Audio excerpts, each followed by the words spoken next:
Yeah, welcome back again to a short episode of a peculiar group in the UEFA Champions League, which is going on right now.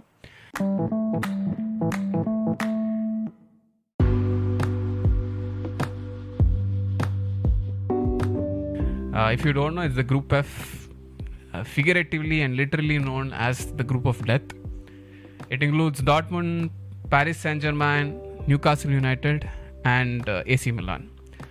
So, if you don't know, this group has actually delivered to its expectations, unlike previous iterations of supposedly Group of Death when eventually two teams dominate. It still looks in balance, and it still looks like, as of now, Dortmund are the only team who have been confirmed qualification to the next round.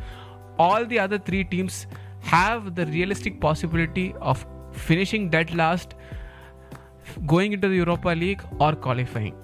So as of now, the group stands with Dortmund first with 10 points, PSG second with 7 points, Newcastle third with 5 points, although they're tied in points with Milan, who are dead last right now.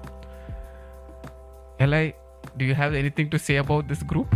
That's what I was just telling him before we started off the recording. Nobody would have had Dortmund being on top of the group and already qualifying before the UCL stage started, the group stage started. Yeah. But here we are, the mighty Milan at the bottom, Newcastle right above them, tied on points. Yeah. Paris Saint-Germain second. You know what will be fun if Newcastle goes up and Paris plays in the Europa League. It is possible. It is definitely possible. It would be fun to watch. Football heritage. If you don't know, the last match day will be Dortmund versus Paris and Newcastle versus Milan. So either of Newcastle and Milan will definitely go out. Oh yeah. Or both of them can go out. It is possible. Both of them need to win their game and pray that Dortmund and PSG game finish in a draw or Dortmund wins. Or Dortmund wins. So that is the only chance they have. So that will be a virtual. It feels so weird to say Dortmund wins against PSG. But yeah. Yeah. So if you don't know how the group started as unexpected and as random as you expected. So it started with Milan drawing with Newcastle. And I think the Newcastle goalkeeper produced one of the best performances of the season, denying Milan a win, even though Milan was playing very well. And Dortmund, yes, I think Dortmund were actually living up to the expectation of being bottle jobs in the first game. Bottle jobs. Yeah, especially because they were horrible in the league when they were starting. They were losing matches outright, drawing games. They were looked like a shadow of themselves last season maybe. And to be fair, even during the first match day when they played against PSG also, it was bad. Yes, very bad. So that is what we expected. We didn't expect to see the table. I'd say the 2-0 scoreline was a good result for them. It could have been worse. So yeah, moving on to... is on beast mode all these 3 episodes going ham. So moving on to Matchday, I'd say people would have put PSG on top, 100% finishing. Maybe between Newcastle and Milan, and Dortmund definitely in bottom. I'd say that's what I said. And if any Dortmund fans are there, I'm sure some of them will be listening. I'm sorry for what I've said, but then you also know it was the more realistic, let's say, opinion. And coming to next match day, that's when things started changing and this group's, okay, this is not what we think it is going to be. Dortmund drew with Milan. So if you don't know, it's a second draw for Milan. And it was not a problem earlier, but as we move on, you'll realize that it turned out to a big problem for Milan later. And yeah, surprise, Newcastle thrashed PSG 4-1 at home. At home. Yes.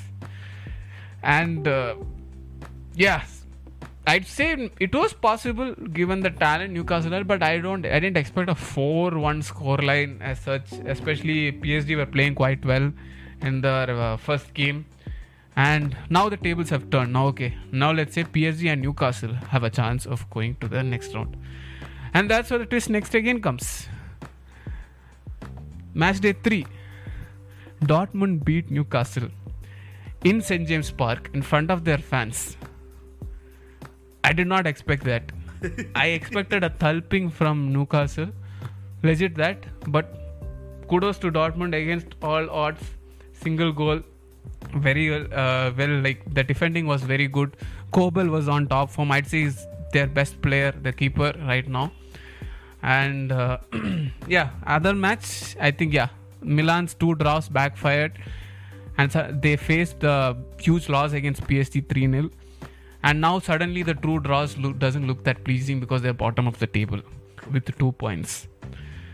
Matchday 4. Dortmund wins again. Again against Newcastle. 2-0. Even better result. Obviously they're a little more stronger in home.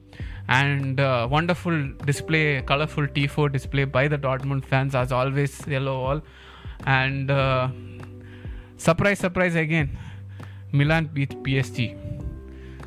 Everybody is beating everybody here and there, out and center. There's no clear favorite. Anybody can beat anybody right now. The group was looking interesting. So Dortmund now, as of now, had 6 points. PSG had 6 points. And I think Newcastle were on, I think, 4 points as of at match day, like when match day 4 finished. Finally, coming to match day 5, Dortmund wins again. Surprise. Yes, that too in San Siro, in front of the Milan Ultras. See, you think this is something normal, but Dortmund winning away games is like, I think it's surprising for even Dortmund fans. That too in European games.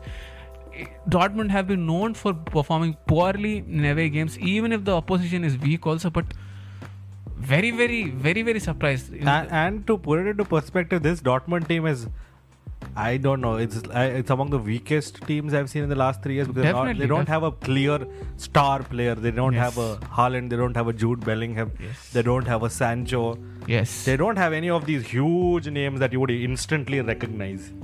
And still they're somehow beating the big names out there. They've lost all the star players. I think the only star figure they'd say there is Marco Reus, I guess. He's also injured as of now, I think so. When is Marco Reus not injured? When is he not injured? I know it feels harsh, but realistically, he was on the cover of FIFA 17 or something, and after that his career has been downhill. Point to note, never be on FIFA cover. Hopefully Mbappe doesn't carry on the curse. So does Haaland. Haaland actually got injured after posing for the cover again. True. So the curse is real. Curse is real. So yeah. So after that game, surprise, Dortmund is again, like, they are on the top of the table. The team that we all predicted finishing below the table are top. Milan, who I think many of you would have voted along with PSG, or at least to be second or third, they're dead last. Newcastle is in the Europa League position. All 3 teams below Dortmund have a realistic possibility of crashing out of the Champions League. I'm not even saying Europa. PSG can realistically crash out of the Champions League. True. So anything is possible as of now. And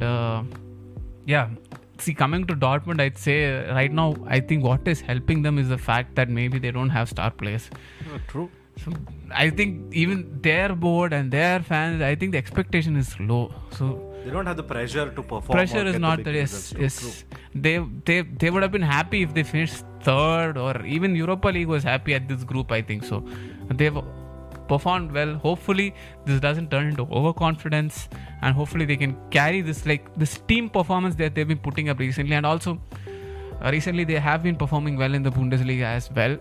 So they are right behind Bayern as such, even though it is not as close as Bayern being close to Leverkusen as of right now. Leverkusen, that's an interesting story. Let's not go into that.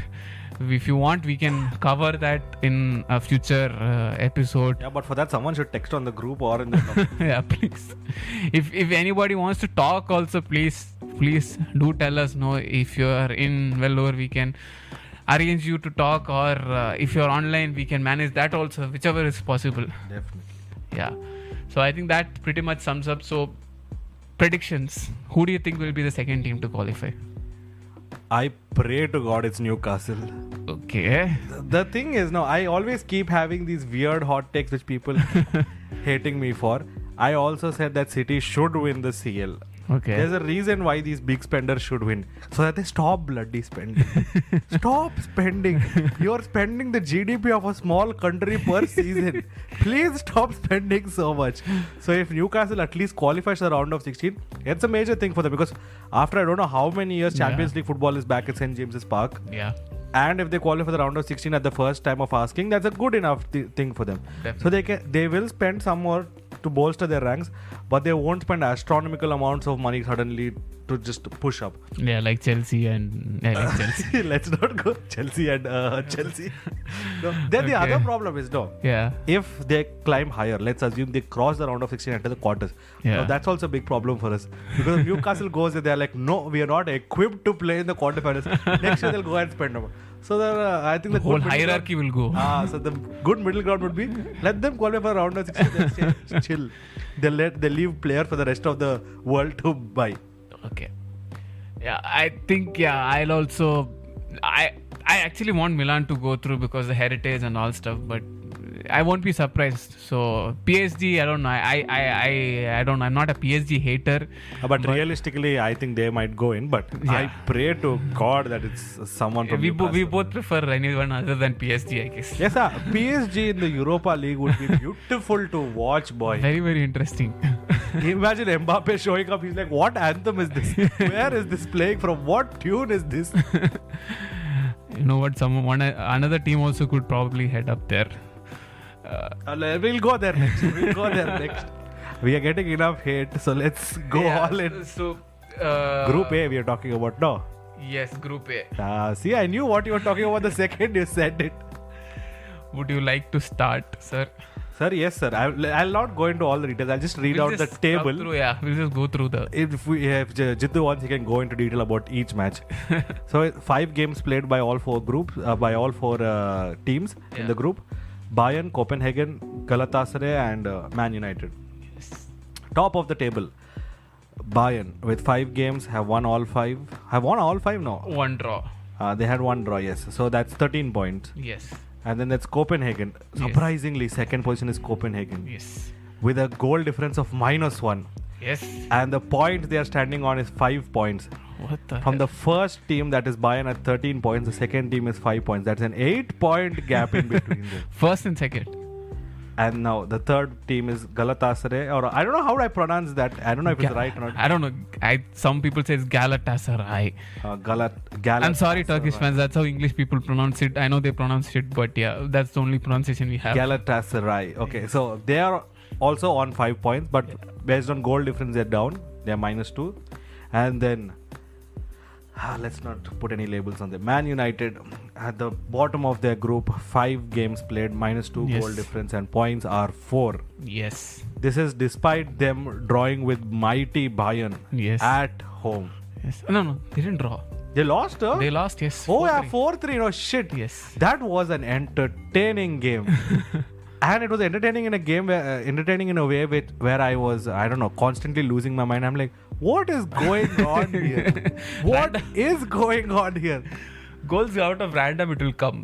Most of it by mistake. No, like I was completely expecting Bayern to steamroll. If any of you are on a WhatsApp group, you would have realized that I was losing my mind because I texted some out of pocket stuff on there. I'm like, what is going on? What is this referee? What is this coach? It was random stuff. And I praise God that Matthias Tell scored that 90+2, or it was going to be bad. I'm sorry, it would have been humiliation. I'm not demoting Man United as such, but I'd say right now drawing is a very bad result given the expectations in Bayern right now. So hopefully it doesn't happen. But we did draw against Copenhagen, even though it didn't matter at that point as such, because we already booked our places in the next round. And I don't think it is impossible. It is impossible for us to finish second right now. It is impossible. That far behind the other teams are right now. Like I told you, 8-point gap between first and second. Yes. And yeah, so Man United have a realistic chance of crashing out, let alone qualifying for Europa League. They would have crashed out if Bayern would have finished their chances and won in Copenhagen, which didn't happen. Now they have to beat Bayern. They have to beat Bayern to stay in Europe. But I'm talking like a English football fan. Yes. They are playing at the theatre of dreams, sir. I don't know, like anything. Look at him being modest. I am not going to be modest. I'm going to be extremely realistic. I can get as much hate as you guys want to throw at me. There is no chance, fellow. What are you talking about? Shut up. No chance. We have a lot of injuries.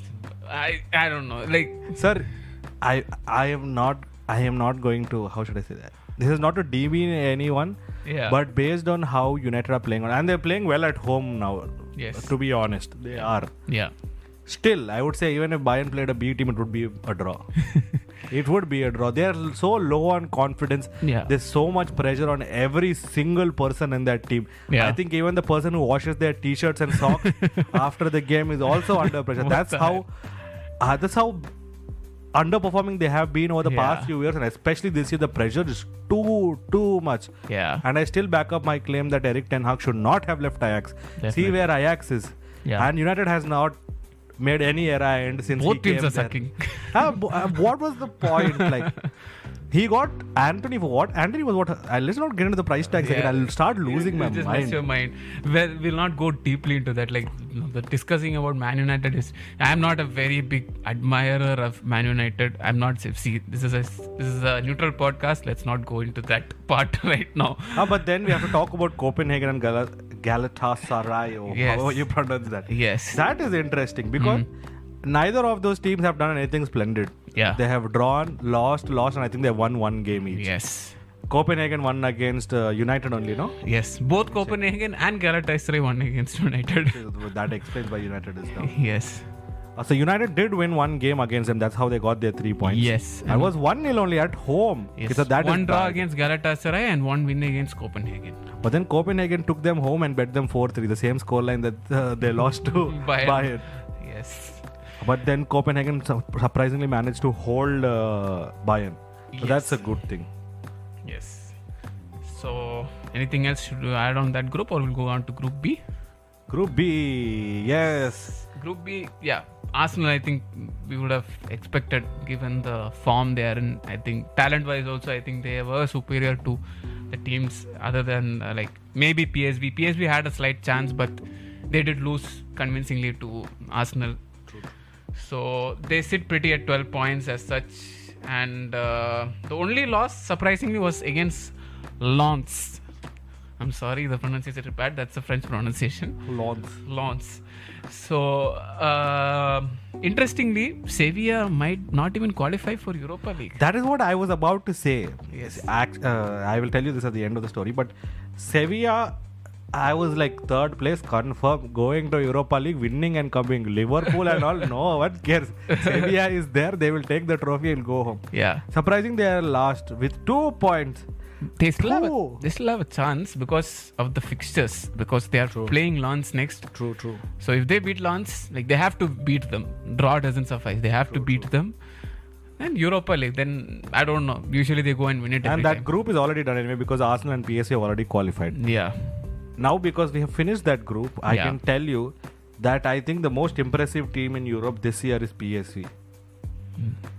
Quite true. They are playing such an, how should I say this, attractive style of football. Yeah. Harvey Simmons is cooking there. I don't know who let that beast unleash out there in Netherlands, but that was a mistake. No.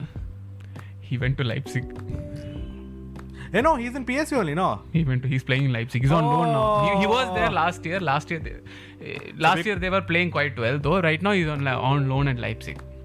Yes. He's playing quite well there too. No, wait. He is a player from PSG who was on loan at PSV. I think they bought him or something. No, I don't but think- he is in Leipzig as of now. I don't think it's a permanent deal. Yeah. He is in Leipzig because I clearly remember. I am sorry for my lack of footballing knowledge. I have not been following the news for some time now.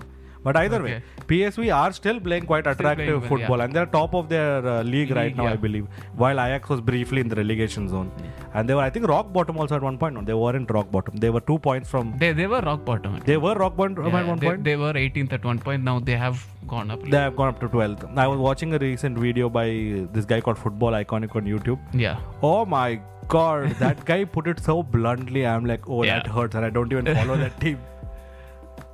Okay. Coming to that, even PSV in Lens is also actually doing well in league, and I think that's why they were able to beat Arsenal. It looks a tricky group, I'd say. How is this a tricky group? Little bit, like if you exclude Arsenal, that's the outclassed team there, like different class.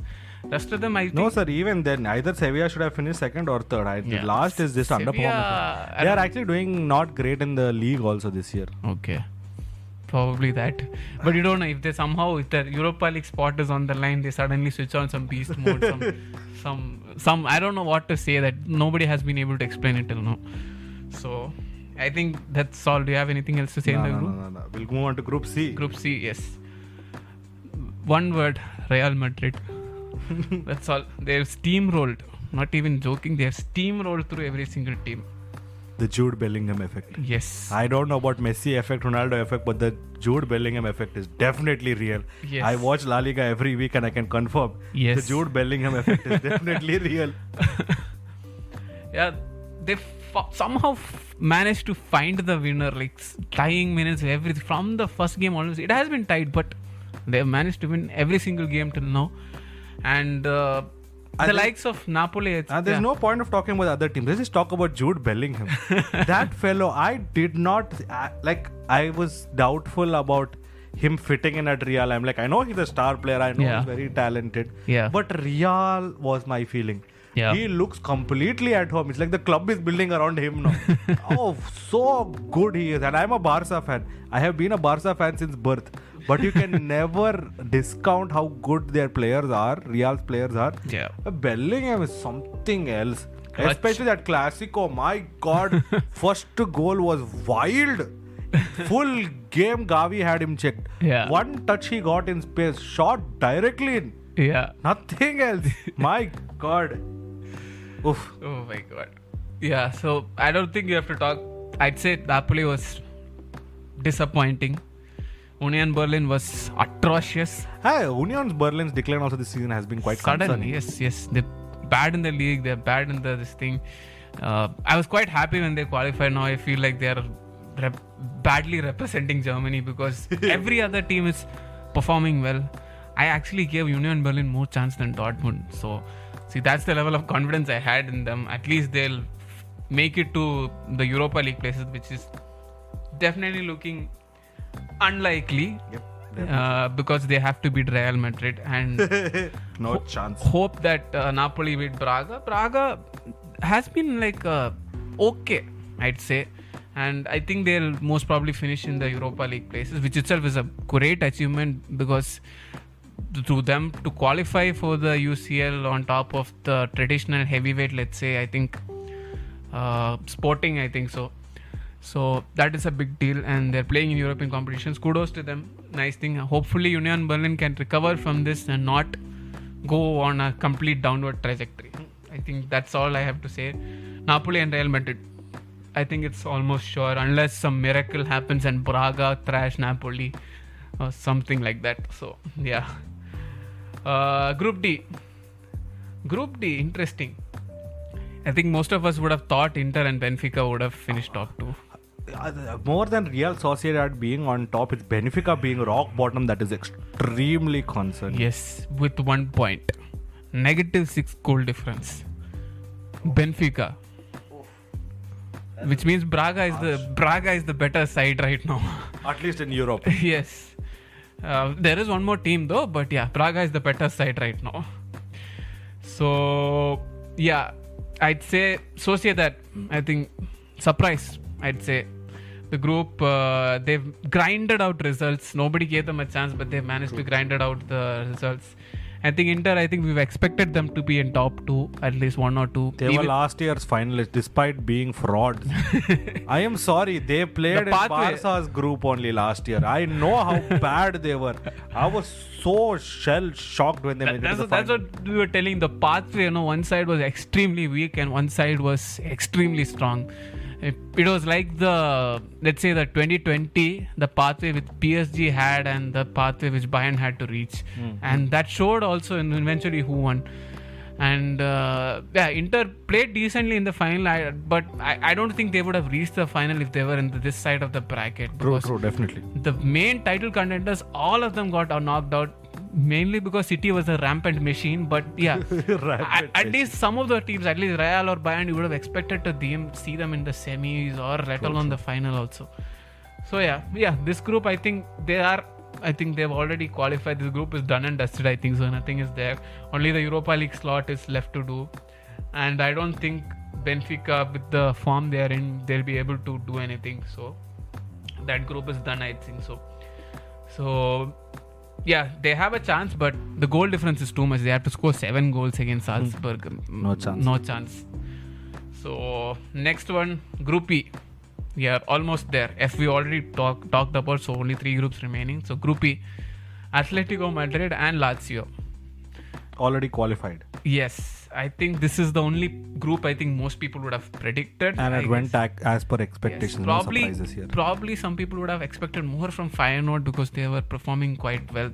I think they are the defending Dutch League champions. Is it? Oh yeah. Yeah. So no, wait. PSV didn't win last year. Feyenoord, I think so. If I'm not, I'm sorry if I'm wrong, but from my memory, I think it's PSG. We'll just check and let you know.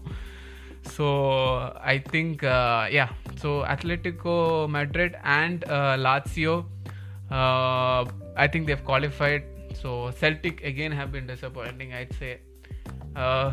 Since last year also, both the Scottish teams have been bad. Celtic have had the worst campaign of any UCL team last year. I don't think this season was any better. Probably the goal difference was a little less, I guess. And last year Feyenoord won. Yeah. Yes. So probably I think that group is done and dusted. Feyenoord will finish in the Europa League spot. The rest 2 teams, Atletico and Lazio, will move on to the next round of the UCL. Now coming to Group G. This also went as per expectations in my opinion. Yeah, so Group G is Man City, Leipzig, Young Boys, and Crvena Zvezda. I don't know how to pronounce Let's say Red Star Belgrade as such. Okay, a Red Star Belgrade. Yes. That is the English name for the team. Okay. English people have this way of naming whatever is suitable for them to the team. This group also has gone exactly as per expectations. Man City on top. Yeah. Like Real Madrid, they have also steamrolled everyone in that group as expected. Yeah. Second is Leipzig with 9 points. So the first team has 15 points. The second team has 9 points. Yeah. I don't know how that works. Next is Young Boys with 4 points on third. And Red Star Belgrade as expected on first. No disrespect to any team, we're just discounting here, but yeah. And then we're not going into detail because all of this episode will go on too long. We wanted it to be short. Yeah. Group H is Barcelona, Porto, Shakhtar Donetsk, and Antwerp, Royal Antwerp. And I think they were the Belgian champions last year. Some dramatic thing happened or something regarding this guy. I forgot his name. Oh my god. It's not Tielemans. Oh my god.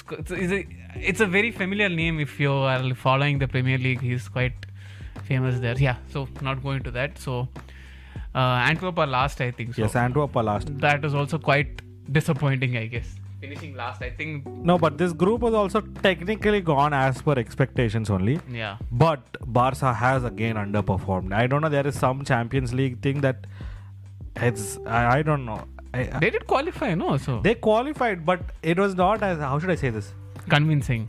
Yeah, and it could just be an old fan who is reminiscing old glory days and we're like, no, we should be whooping people's backside and stuff like that. But still, so Antwerp 5-0, that was a convincing victory, but it was Antwerp.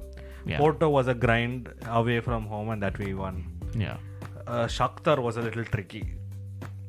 We had to be rescued. So both home and away was tricky. Yeah.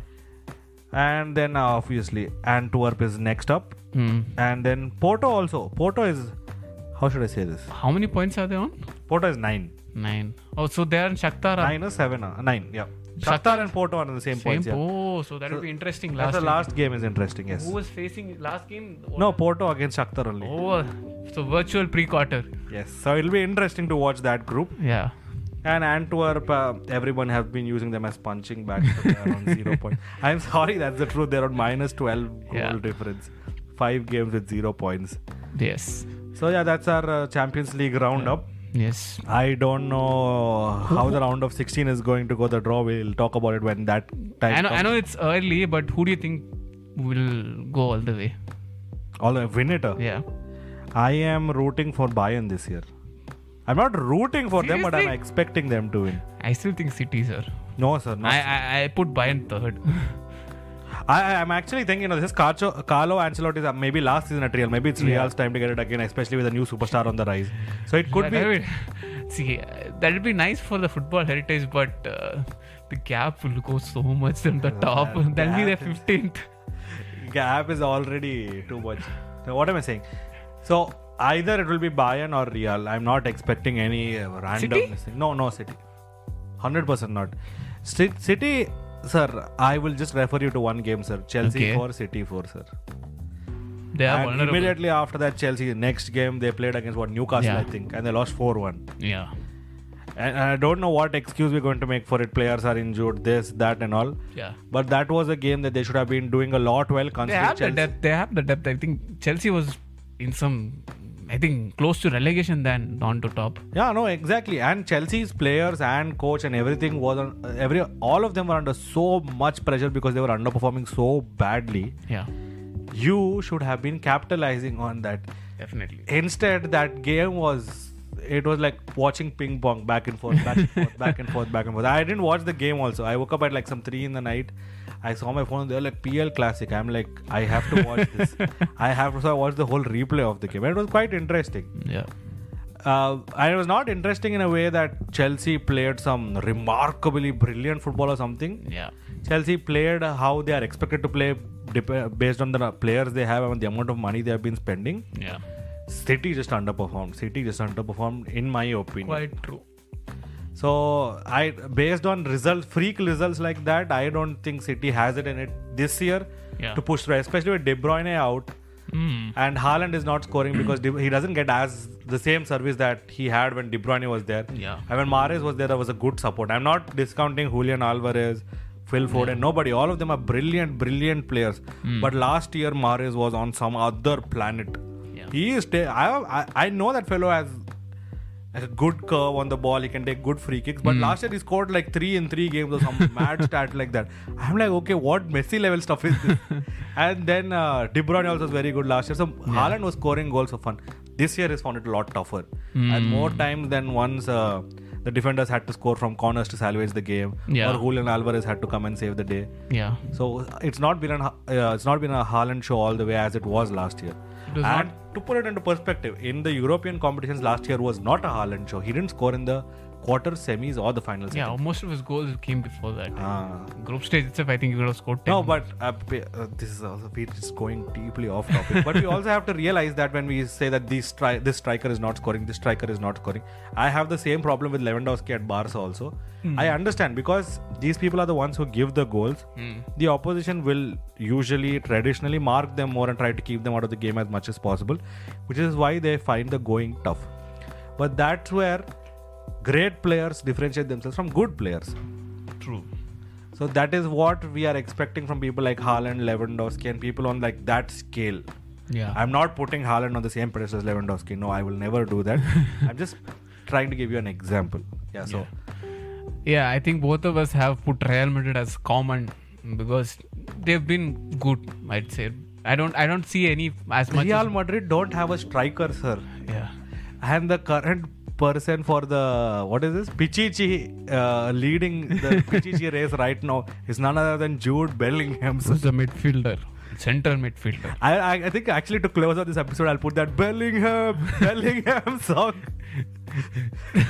You know what I'm talking about. Nowadays, I don't know if you've heard of, there's a creature called animal called anteater. So an anteater, when felt threatened, it raises its arms up basically the same way as Bellingham does. So now whenever the people see the anteater, suddenly the Bellingham memes start popping in. And there's an actual song where someone made a sample of a commentator's this thing where he just goes Bellingham and just puts some beats behind it. And it's quite catchy actually. Yeah, so he's stepping up. I don't know how long he'll be doing that. Probably they need some reinforcement maybe in the January transfer window. That is what is concerning also. One injury away, that team is going to struggle because they have been depending on him heavily. That fellow always shows up in the right place at the right time. Yeah. He always is there to connect these people and that person and all. It's going to be difficult. And Vinicius and Rodrigo have underperformed. And Rodrigo has done well in the national side, but club he is not doing as well as is expected from him. So you'll see they have to get a striker. I don't know who they are going to get, but they have to get a striker ASAP. I guess on a closing note, see, we've given all these favorites right now, but injuries. So True. injuries can play a group part. If we look at the likes of City, an injury to De Bruyne and Haaland could hinder their possibilities. Although they had the better depth compared to the other two teams, but yeah, those are very key players. True. Same way in Bayern, I'd say that players in the most form right now is Sane and Kane. If either one of them get injured, I don't see Bayern going that soon if the injury is prolonged, because you know what happened when a striker was not there at Bayern. And same with Madrid. I'd say Bellingham's injury. Bellingham is injured. I don't know how long they can produce that clutch moment. There should be if he can do it, well and true, but there's a limit to everything. So True. injuries will play a true part, and these international breaks and the fixture congestion, these all will do. Hopefully after this the UCL will not be a problem until February, and we'll see. We'll have to see the draw and the injury. We'll obviously have another go at it after the round of 16. We'll see the matchups, and we'll let you. So would you like to say anything? Okay, so thank you for watching.